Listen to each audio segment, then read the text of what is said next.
I'd also like to welcome you to the series. Those of you that don't know me already, my name's John Ashburton. I'm the founder of Police Preparation Australia. Now, this resource certainly developed as a site to help you prepare for police selection exams, and this next course is really going to take it to the next level and look at preparation for the Police Academy training itself. So we're going to cover a number of levels here. We're starting out at a fairly broad topic of the psychological and mental aspects of police training. And as we progress, we're going to drill down into the specifics of certain topics of your choice. We're looking at driver training, legal studies, scenario training, a number of other aspects. I've also got a heap of questions on some other topics related to life at the Police Academy to do with whether or not you should live on or live off. There are some states where you have that choice, like Victoria. And some other points like first impressions. We did discuss that earlier in the Police Academy Success series, but I've had a few more questions on that, so we're going to touch on that as well. Of course, as we go through the webinar series, you are welcome to ask questions. We've got a little window below. You can type your questions in there. If I don't get to your question during the webinar, they do go through to an email, so we certainly look at your questions still. You'll either get feedback direct via email, or if it's something that I think a lot of people would benefit from still, I'll cover it in the next webinar. So please submit your questions below as we go. Today's topic, though, is all about unleashing what I call your police mindset. So let's get straight into it. First of all, here's what this is not. This is not me lecturing on what you should think and what opinions you should have. We're all different, I respect that, and our diversity is certainly a strength of the police service. So that's not what this is about. What this is to give you the benefits of my version of the police mindset. And this is a 6-point system on how to think, not so much on what you think, because how you're thinking is really what can determine your success at the Police Academy. Regardless of your prior experience, whether that is a lot or not too much, if you have a successful approach as to how you're thinking about things, you're really setting yourself up for success. So I'm sure you can imagine and you're anticipating the complexities of Police Academy training and the benefits you're going to receive if you can really pick this up, or at least pick up a few elements that you can use to complete the training successfully and also graduate ready to launch onto your police career and really hit the ground running. The flip side of this is if you don't get your psychology sorted before you start training, you can start to link up fairly negative anchors or negative experiences to the police training that otherwise may have been quite positive and would really make a difference in enjoying your whole police career. So there are 6 key points in developing what I call the police mindset. Now, if you notice, the way the letters just washed out, we ended up being a bit of an arse. Okay, so we're talking about being a bit of an arse. That's not really the point, it's just the way the letters turned out. So the beginning of this is the foundational state of mind. And if you don't get this bit right, the following points become really quite hard to implement. However, if you do get it, then the rest will start to flow quite naturally. And we've actually talked about this before in the Police Academy Success series. And that is the attitude of a winner. And ultimately, this means removing all victim mentality from your mind, understanding the difference between resolving versus complaining, and lastly, a balance at the Academy of understanding perceived risk versus actual risk. So the victim mentality I'm going to talk about briefly now. Yes, as a police recruit and a police officer, you're going to hear the word victim a lot. My personal view on that word is they should just take it out of the dictionary. Yes, it's a very convenient label for someone, but it's also a very powerful label, and using it can be quite damaging. Yes, by the definition, you're always going to have victims in terms of being a police officer, attending incidents, someone may have been a victim. But labeling them a victim is quite damaging to helping them cope with the situation because it really sets them up on the back foot. A victim, by definition, is quite submissive to the environment around them and has little control, thus they are a victim.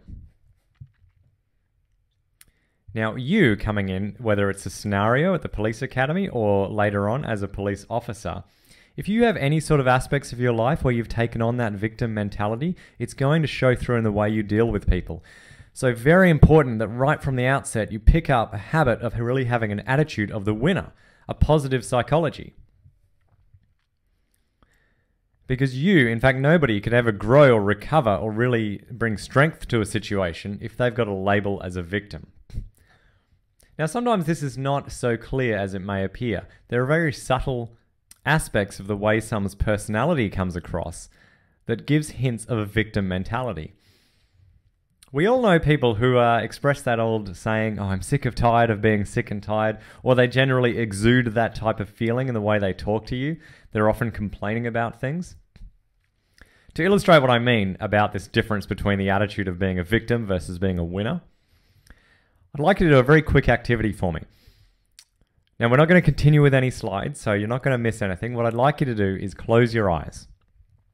Okay, now, with your eyes still closed, I want you to list off, just to yourself in your head, the number of items in the room that you're sitting in that are red.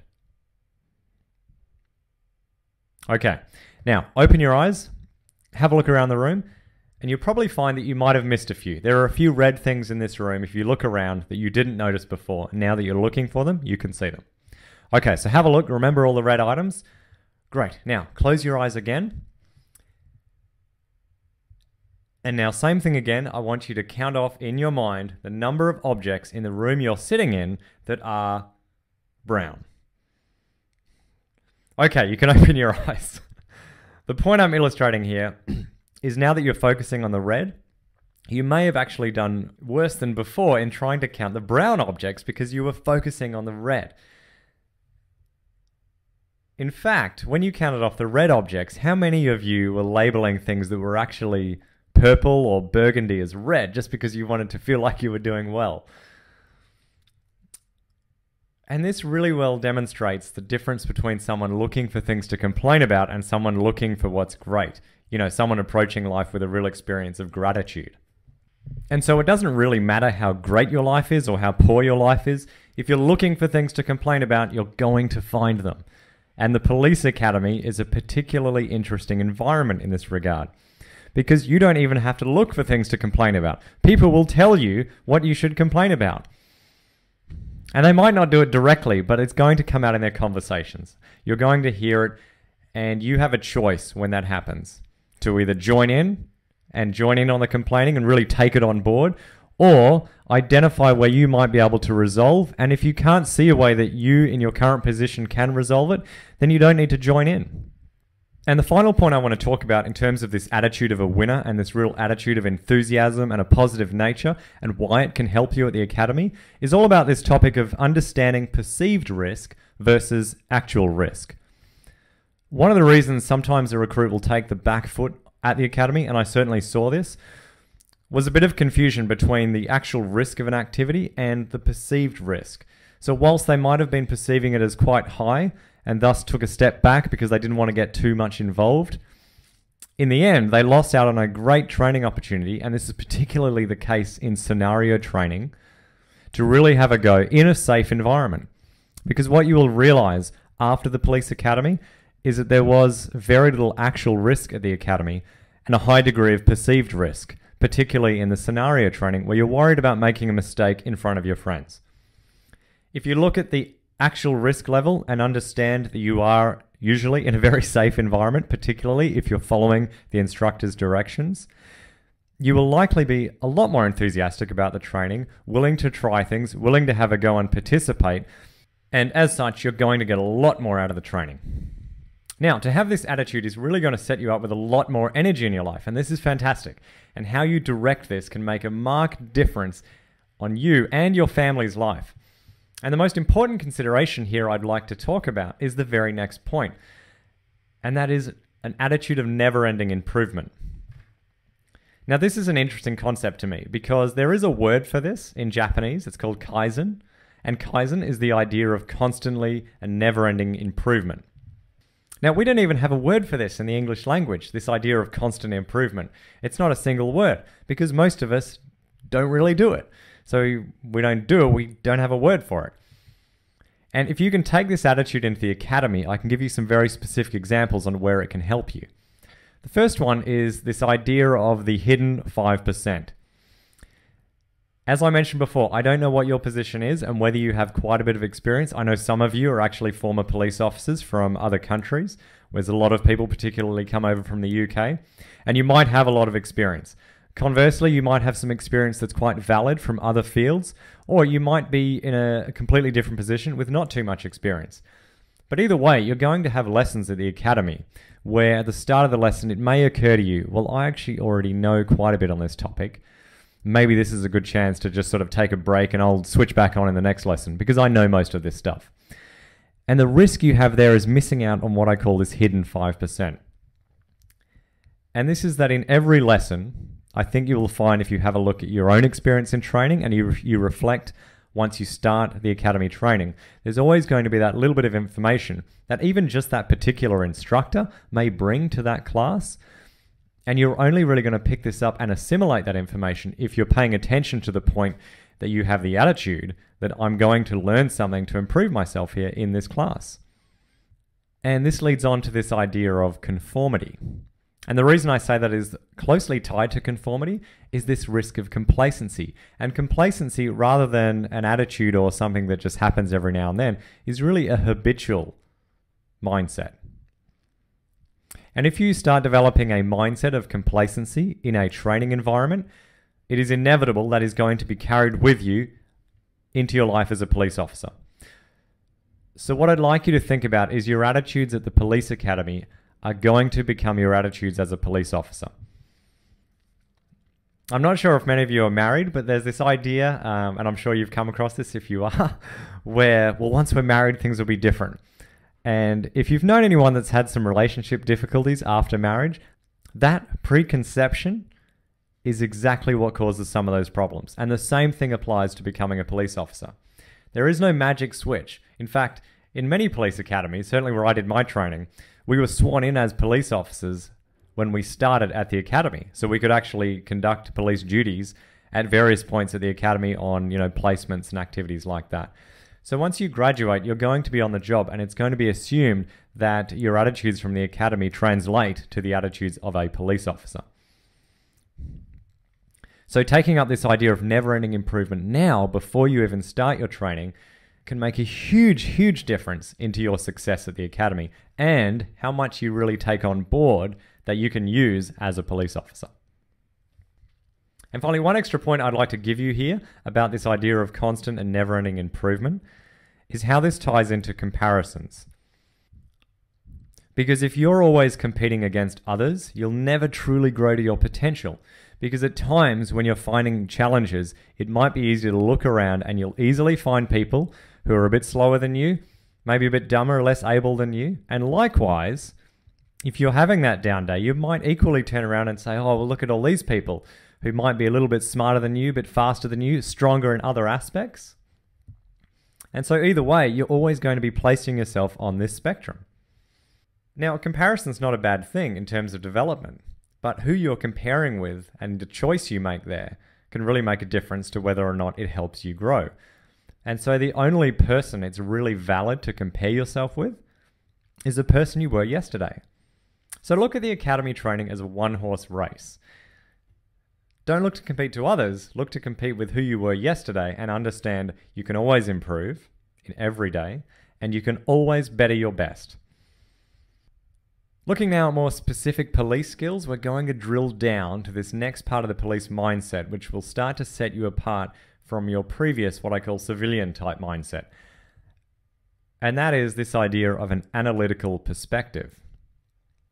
And what I'm talking about here is attention to detail, but rather a particular type of attention to detail. Just to illustrate this point, I'd like you to think back to the last time you bought a car. Or if you don't have a car, you made a significant purchase. Something that you either drove around or carried around or you wore with you.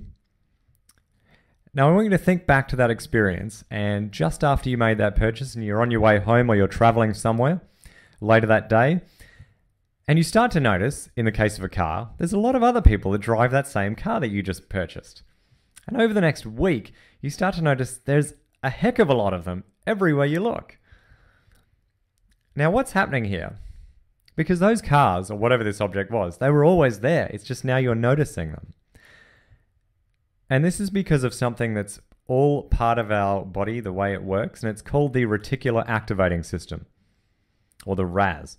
And what this does is it is your mind triggering to pay attention to things that are important. So what's happened is you've made a recent purchase, it's on your mind. Another example is if you're looking forward to seeing a certain movie coming out, you're going to see those ads everywhere. Now the ads were always there, but now you've decided to go and see it. It's on every bus stop, it's on the side of the bus, it's everywhere.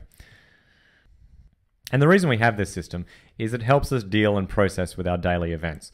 We notice what's important to us and our brain automatically filters out that which is not important.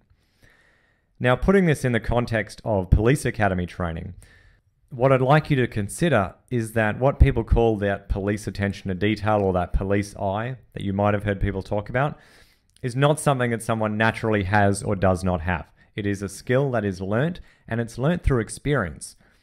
And if you start thinking about that concept at the academy, you can start training your mind into noticing that which is relevant to a police officer before you actually graduate, and it becomes very, very important to you.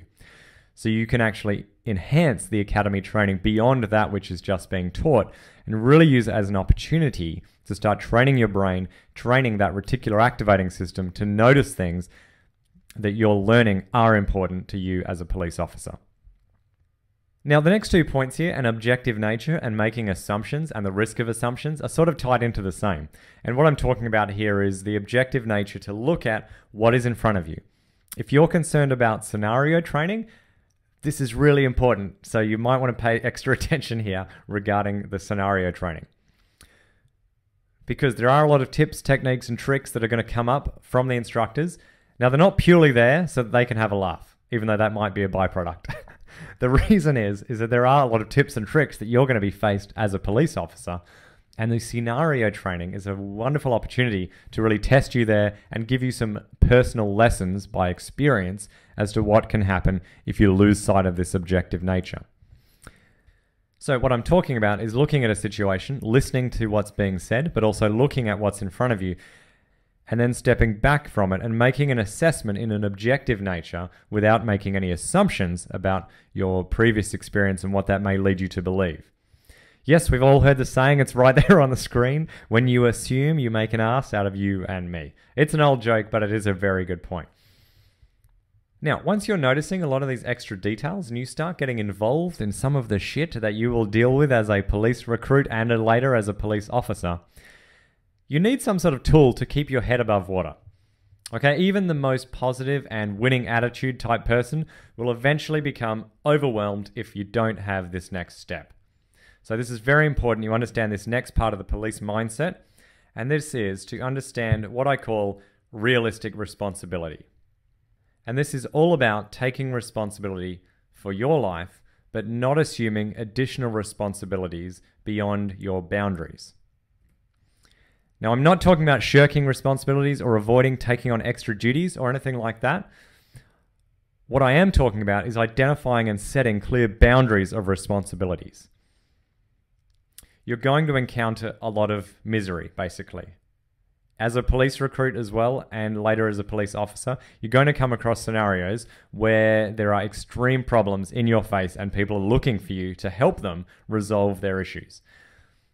And if you don't have a realistic boundary of what your responsibility is in that situation, you can quickly become overwhelmed. Not necessarily by that one situation, but these start to stack up.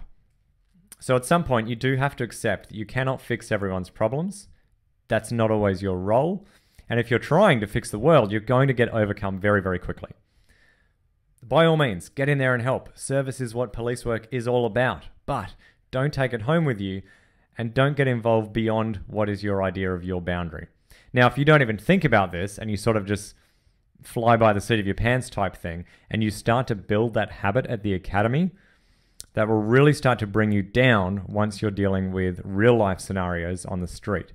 So the academy is a very good time for you to practice this idea of setting boundaries for yourself, looking at these scenarios, whether it's your turn or just watching other recruits, and saying, well, if that was me, or right now in this training scenario, what is my responsibility here?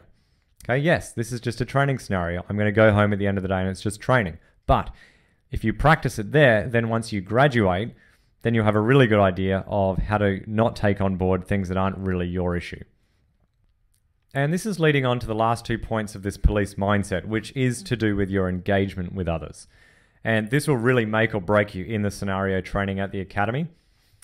So the first one is learning the art of what I call smart stereotyping. Or another way to put it is stereotyping with caution, because stereotyping is a bit of a double-edged weapon. And it's very likely to be played upon at the academy. As I mentioned earlier, the scenario trainings are very good opportunities for instructors to really test you, give you some extreme challenges in sort of challenging your existing beliefs and maybe even trying to break some bad habits before you graduate onto the street.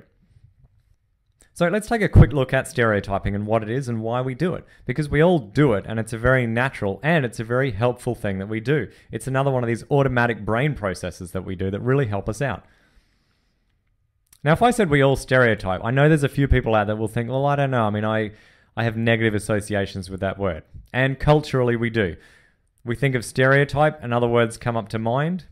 Words like racism and discrimination, and we associate those with stereotyping. But what stereotyping really means is your brain's automatic process of taking your prior experience with someone or a situation like the person or situation you're engaging with right now and setting in your subconscious mind some patterns running to give you an idea of what you need to be prepared for. So it really helps you deal with what's in front of you. And when I say we all do it in the positive as well as the negative. So one example you might do it in the positive is anytime you catch up with friends and family, you're stereotyping. Because your brain is already making assumptions of who this person is and whether or not you can trust them. Are they a threat to you? Are they here to sell you something? Okay, if you were asking all those questions every time you saw your friends, you'd never get past a very basic conversation. It'd be like you were meeting them for the first time every time.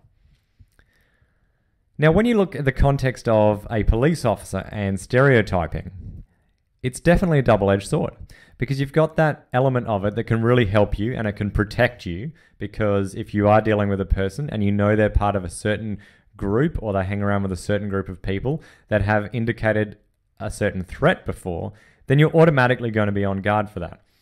The problems occur when we start making assumptions linked to our stereotypes.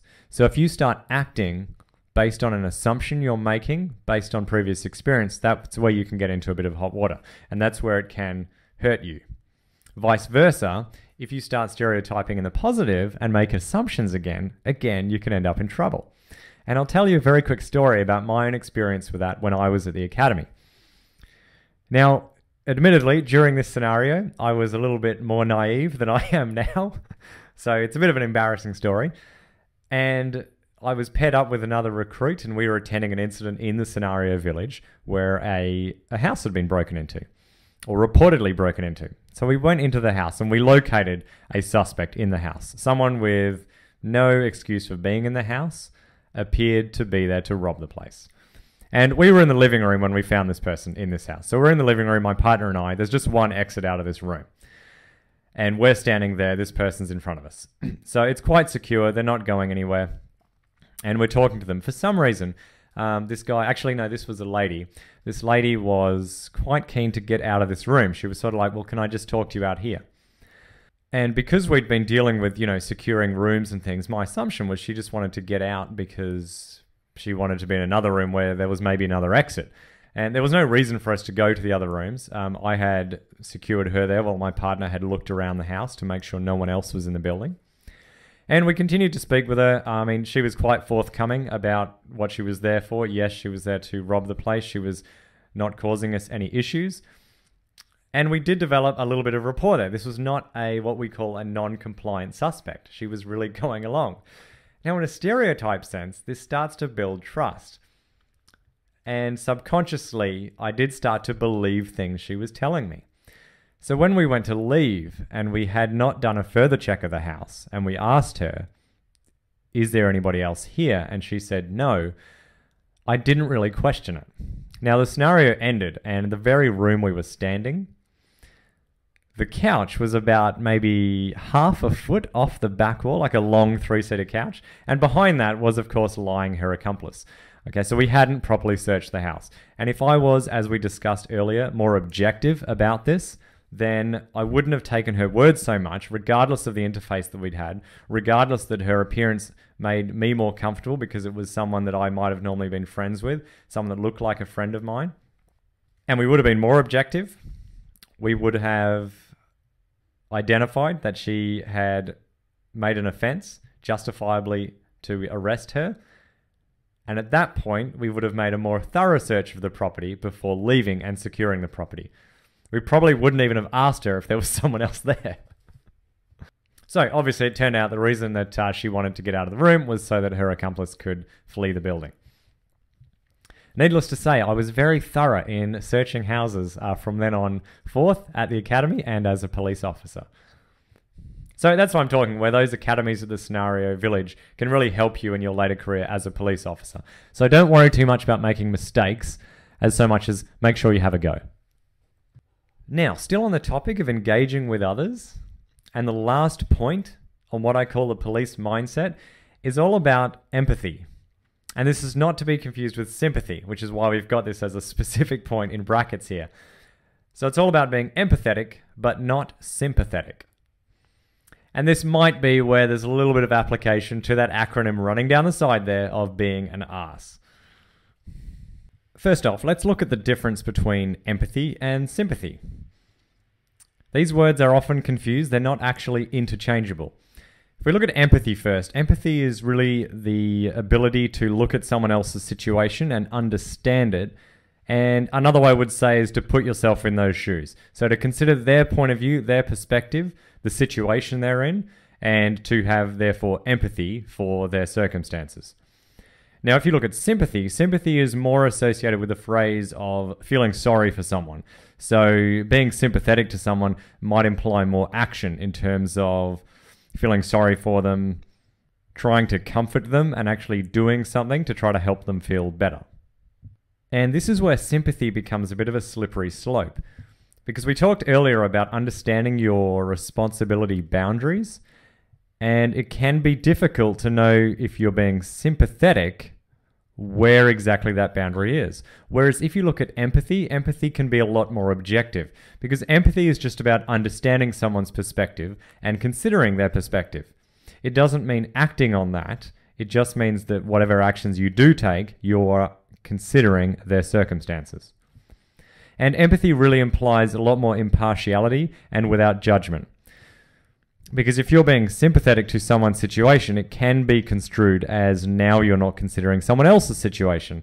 So empathy is really about being impartial without judgment as such. So this is a really good area to practice that objectivity instead of subjectivity. We're all emotional people, and that's good. But you need to get a grip of your emotions as a police officer. It's very important, and this is something you can practice as a police recruit, that you start to control your emotions. Okay, you're going to have emotions, you're going to get upset with things, you're going to get sometimes angry about things. However, it's important that you identify your emotions, but you don't let your emotions use you up. Okay, because again, you're going to get overwhelmed. So again, that's that idea of being caring, but vigilant. Now, yes, people will lie to you. I've got that written up there for a point. Obviously, you've probably considered that going into the role of a police officer. You're going to come across people that lie to you. But people are going to lie to you a lot. And it's not always the people that you expect. And again, this comes back to that earlier point of smart stereotyping, using your experience to make an assessment, but never assuming, for example, who's telling the truth and who's not telling the truth. And again, this comes back to that loop of empathy versus sympathy. Sympathy, you start to get emotionally involved and committed to a situation. Whereas empathy, again, you're stepping back, you're considering their circumstances. However, being empathetic doesn't really leave you open to being lied to and believing those lies. So it's definitely worth having a look at this topic before you start your training at the academy and understanding that it's very good to be empathetic. However, sympathy can muddy the waters. So there's the summary of the 6 points of the police mindset: having an attitude of a winner, never-ending improvement, analytical perspective, restrained responsibility, understanding those boundaries, smart stereotyping, and being empathetic but not sympathetic. Now, before we move on, we've got some questions on this, and someone wanted a bit more information here on the balance of not trusting people and yet not being hyper alert 24/7 and burning out? Yes, this is an excellent question. And the best answer I can really give you is this phrase that you might have come across before about being alert but not alarmed. So if you imagine, and I don't know how many of you are already at the academy, but you imagine a probation officer walking around sort of with their hand on their gun, looking around as if someone's trying to get them the whole time. You'll certainly see this if you ever see recruits in the city working with police officers. This real hyper-vigilant, and it's just not sustainable. The other thing is, it scares people. If the police look very scared or look like there's something wrong, people start to look around and it can start panic. So we're not looking for this hyper-vigilant sort of state of alarm. So think of those two words, be alert, but don't be alarmed. And that's what we're looking for. And that's really sustainable. And it comes back to the earlier point, which I talked about. Look at your own routines and look at how you're feeling.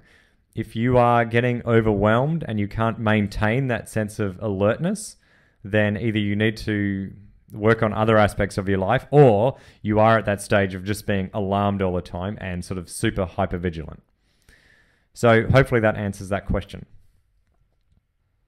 Okay, I've got another question here, which is about this topic of empathy and sympathy. Somebody's asking about, doesn't sympathy have its place as police officers in terms of providing comfort to people who have had a negative experience or something's happened to them that they need some comforting? Yes, that's a really good question. I sort of joked before about that idea of being an ass. I am only joking. However, I'm serious about the empathy side of it. What I mean is that you are there to comfort them, but you can still be objective about how you're comforting someone. If you as a police officer are at an incident and you're genuinely providing assistance to someone and you are trying to help them resolve it, cope with the immediate aftermath of that, okay, you're going to be there comforting them. You're going to be talking to them and help console them, basically, yes. And you're going to have some very upset moments doing that, particularly with notifications as well. So yes, you'll certainly be going to comfort them. What I'm imparting to you is to really have the empathetic approach within yourself. So as I talked about that slippery slope with sympathy before, the danger there, if you feel that genuine sympathy for that person, is after you've been consoling them and you go home, if you've really become emotionally invested in what happened to them, then that will start to affect you. Whereas if you had that sort of objective separation, at least within yourself, that you are performing your role as a police officer and what has happened is actually nothing to do with you, then you'll be in a lot better position to bounce back the next day and continue your duties.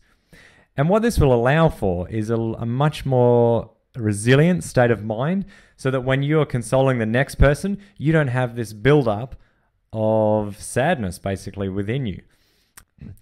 Because if you allow that build-up to occur, there's going to be less of you that you can give to the next person you're going to have to console. So yes, you will be consoling others, but I do impart to you to, within yourself, understand that empathy is what's going to keep your mindset intact day to day when you're dealing with some of these situations. Now, I do want to be respectful of your time here again, and we are getting to the end of the webinar. And there's one more point I'm going to bring up today, which is overriding the most important element of your mindset. And this is not so specific to a police mindset, but it is critical to someone looking to start at the police academy. And this is that to succeed in police work, you really must love what you do. And this goes beyond just merely, having a good feeling about doing police work. Yes, I'm contributing to the community and all that good stuff. It's really a lot more personal than that. For example, I want you to have a look at your own reasons for becoming a police officer. If you've been following on some of the other videos I've gone through earlier on through Police Preparation Australia, you've likely already done this activity. I appreciate that. But what I'd like you to do is imagine what you would think would be your worst day at the academy. And then imagine having to go back and do that day again. And now have a look at your reasons for becoming a police officer, your reasons for doing this job. These should be the reasons that help you get back up, go back into it, and get back into that day's training. because that's the sort of circumstance that you're going to be challenged by at the academy. So just to recap, make sure you've got your list of reasons, write them down if you need to, and then think about what might be your worst day and how those reasons can be your own personal motivation to get back up and get back into training. And what this is going to do for you is it's going to set you up for all the challenges you face as a police officer, day in, day out, and keep you motivated and keep you right at the start of the police mindset, that attitude of a winner and that positive psychology, by having those reasons to draw on, so that when you get knocked down, and you're going to get knocked down, you can get back up again and keep going with the day. And I certainly hope you've got some great insights out of today's webinar. Again, if you've got those questions, please send them through either in the email box below or just email at info@policeprep.com.au.